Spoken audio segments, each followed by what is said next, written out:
Assalamualaikum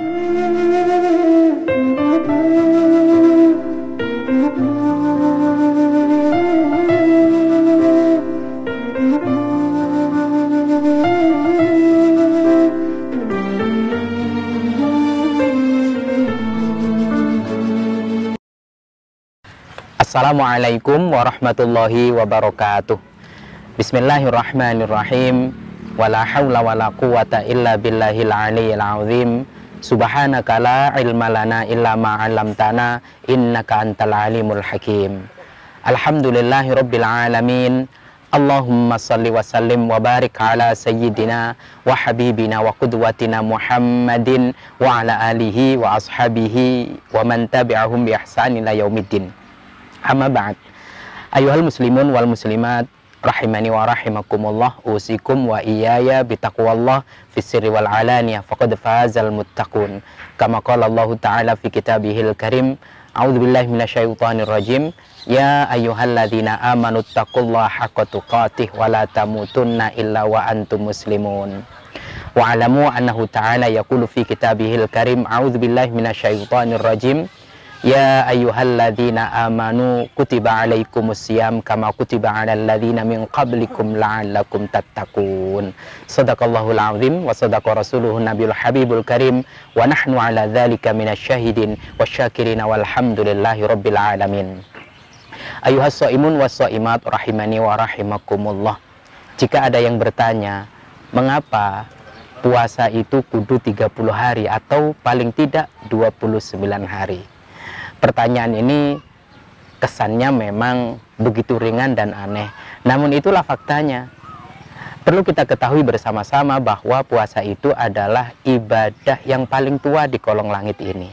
Artinya sebelum Allah Subhanahu wa Ta'ala mewajibkan sholat, mewajibkan zakat, mewajibkan haji, Allah Subhanahu wa Ta'ala terlebih dahulu mewajibkan, memerintahkan manusia untuk berpuasa. Makanya di dalam ayat yang sangat familiar itu ada kata kama kutiba alal ladzina min qablikum, sebagaimana puasa itu juga diwajibkan atas orang-orang sebelum kalian. Seperti apa ceritanya? Nah, awalnya ketika Nabi Adam alaihissalam berada di surga, Nabi Adam begitu menikmati fasilitas surga bersama istrinya, Allah memaklumatkan Fakulna wa kulna ya Adam uskun anta wa zaujukal jannata. Kata Allah, Adam, Hawa, tinggallah di surga dan engkau bersama istrimu. Wa kula minha ragadan haitsu syi'tuma. Dan nikmatilah semua fasilitas jamuan-jamuan yang ada di surga itu. Lalu ternyata Allah Subhanahu wa Ta'ala membuat skenario besar. Singkat cerita, Nabi Adam kemudian terhasut oleh iblis dan Nabi Adam akhirnya tergelincir. Sebetulnya semua fasilitas suruh nikmati, cuman wala taqrabu hadhihi syajarah, satu saja yang jangan dilakukan.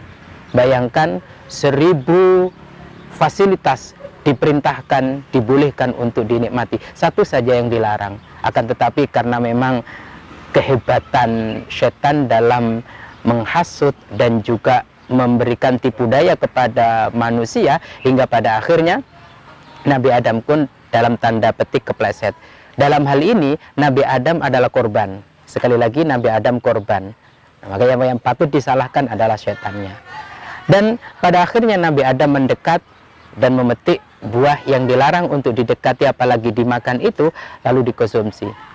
Nah, setelah itu Nabi Adam alaihissalam kemudian jelas dinyatakan bersalah oleh Allah. Meskipun kita sebagai umat Nabi Muhammad tidak boleh menyalahkan Nabi Adam alaihissalam. Sekali lagi, Nabi Adam itu korban, tidak boleh disalahkan. Kalau ada yang menyalahkan Nabi Adam berarti ya ada yang kurang. Mungkin kurang kental kopinya, kurang banyak temennya, kurang jauh mainnya, mungkin kurang banyak rekreasinya memang. Nah, singkat cerita, Nabi Adam dan Ibunda Hawa kemudian diturunkan ke muka bumi. Nah, ketika diturunkan ke muka bumi itu adalah sebagai bentuk saksi. Perlu kita ketahui, sebelum tidur Nabi Adam masih di surga, tapi bangun tidur sudah di bumi. Nah, yang menjadi Nabi Adam itu semakin tersiksa bukan hanya diturunkan ke bumi yang begitu banyak mengurangi fasilitas kenikmatan seperti di surga, akan tetapi juga beliau dipisah oleh Allah Subhanahu wa taala. Disebut dalam satu riwayat, Nabi Adam itu diturunkan di Ardul Hindi, yaitu di India. Sementara Ibunda Hawa diturunkan di satu tempat yang saat ini disebut dengan Jeddah. Jeddah itu diambil dari kata jiddatun, yaitu nenek. Maka itu adalah kota nenek di mana dulu neneknya umat manusia diturunkan di sana. Bayangkan, dunia seluas ini hanya dihuni oleh 2 orang, dipisah pula. Sejauh mata memandang tidak ada orang. Celingak, celinguk, plonga, plongo, begitu kira-kira gambarannya. Nah, kaum muslimin muslimat rahimani wa rahimakumullah, bukan hanya itu, bukan hanya diturunkan dari surga ke bumi, bukan hanya dipisah, tapi ada 3 sanksi yang Allah berikan. Sanksi ketiga yang Allah berikan. Apa itu? Bau mulut Nabi Adam alaihissalam itu busuk sekali. Busuknya luar biasa. Bayangkan mulut dan hidung itu yang jaraknya hanya sekian, itu bau mulutnya busuk. Nabi Adam pun berulang-ulang akan muntah.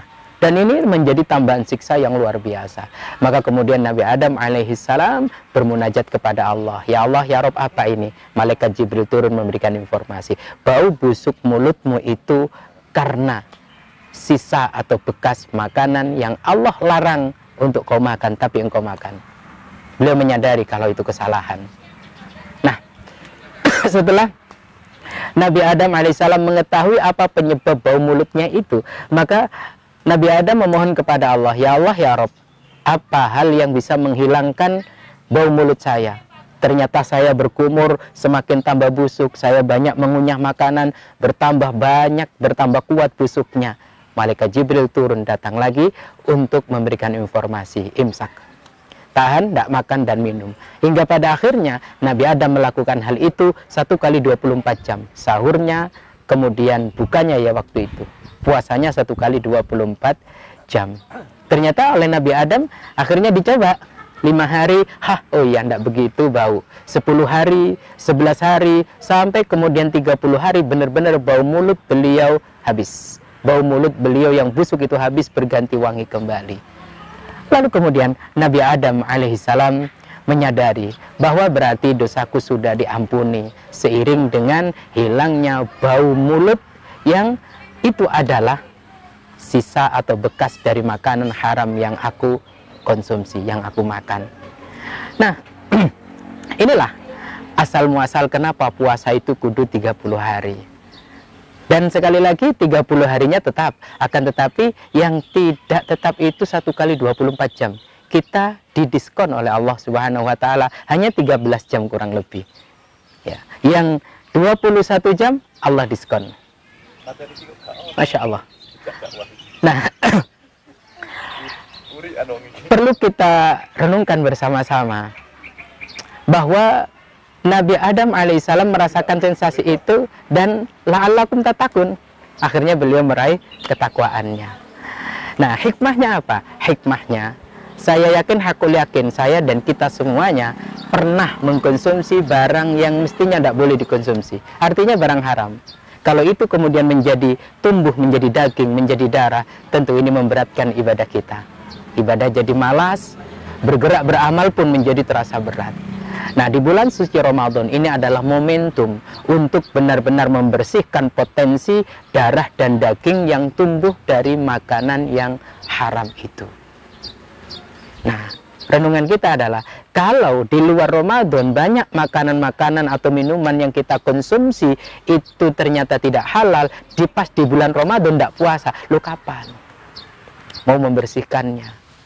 Sekali lagi, darah dan daging yang tumbuh dari makanan atau minuman yang haram itu jelas menjadikan tubuh ini bergerak untuk beribadah.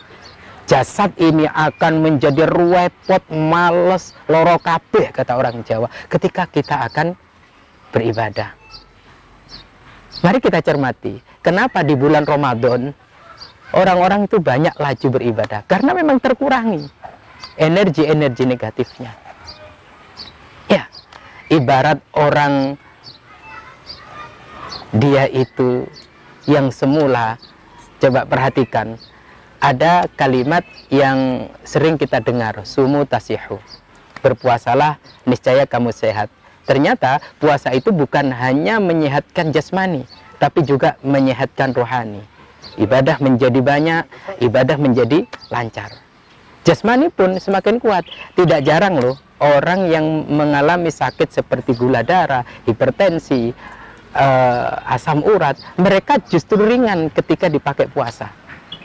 Dan perhatikan, orang yang mau tahu darahnya itu seberapa ukurannya, pasti suruh puasa dulu. Ya, puasa itu ternyata memang sangat berpengaruh kuat untuk kesehatan jasmani dan rohani kita.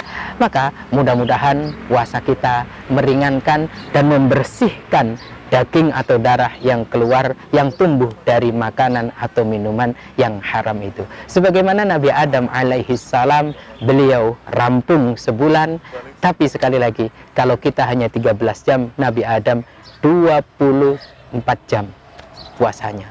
Dan apakah cuman kita yang berpuasa? Tidak. Coba tanya kalau kita punya tetangga atau saudara atau teman yang mereka itu Kristen, Katolik, Protestan, ada nggak yang puasa? Puasa. Hindu puasa, Buddha tambah ekstrim lagi puasanya. Ya, kita juga punya sarana menahan lapar dan dahaga. Allah khususkan di bulan Ramadan. Semoga Ramadan ini menjadi berkualitas, tuntas berkualitas. Allahumma amin. Demikian khilaf dan kurangnya, mohon maaf yang sebesar-besarnya. Semoga Allah Subhanahu wa Ta'ala menuntun kita benar-benar menjadi hambanya yang minal muttaqin. Amin. Allahumma amin. Wallahu a'lam bishawab. Wallahu muwaffiq ila aqwamit thoriq. Wassalamualaikum warahmatullahi wabarakatuh.